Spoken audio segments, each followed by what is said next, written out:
ఎలా ఉండబోతుంది అక్కడ? చాలా బాగుంది. అక్కడ 1 కన్నా అక్కడ 2 అక్కడ 3 పూజ కూడా చేసేసారు కదా, అక్కడ రిలీజ్ కాకముందు ఇంకా వారం రోజులు ఉంది కాబట్టి ఇక అది పూజ పెట్టుకోవాలి. చాలా బాగుందండి. అక్కడ టైలర్ కానీ సినిమా రాలేదు, టైలర్ సాంగ్స్ కానీ టైలర్ కానీ బాగుంటుంది. ఓకే, అక్కడ 1 బాగుంటుందా? అక్కడ 1 కంటే 2 బాగుంటుందా, లేకుంటే 1 బాగుంటుందా అని అనుకుంటున్నాను. అక్కడ 1 కూడా కొంచెం పర్లేదు, అక్కడ అంటూ ఇంకా దాని గురించి మించిపోతుంది. మ్యూజిక్ ఎలా ఉంది? తమన్ మ్యూజిక్ బాగానే ఉంది. బాక్సులు బద్దలైతే అంటారా? బాక్సులు బద్దలైతే అంటారా? థియేటర్లో బాక్స్ మొత్తం బద్దలైపోతాయి, పలిపోతాయి. ఒక ఫ్యాన్గా మీరు బాలయ్యకి ఏం చెప్పాలనుకుంటారు? బాలయ్య సినిమాకు ఖచ్చితంగా దాని 100 కోట్లు పెట్టినట్టు ఆయనకు దానికి డబ్బులు వస్తాయి 100%. ఎందుకంటే టైలర్ చూస్తే తెలిసిపోతుంది, అది డైలాగ్ కానీ అన్ని స్టైల్ లుక్ కానీ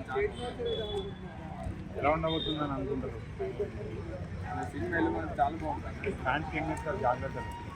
ఫ్యాన్స్ జాగ్రత్త ఉండాలి, ఎందుకంటే థియేటర్కి వచ్చినాక కొట్టు జనాలు చాలా పబ్లిక్ వస్తారు, కొంచెం జాగ్రత్తగా వెళ్ళాలి థియేటర్కి.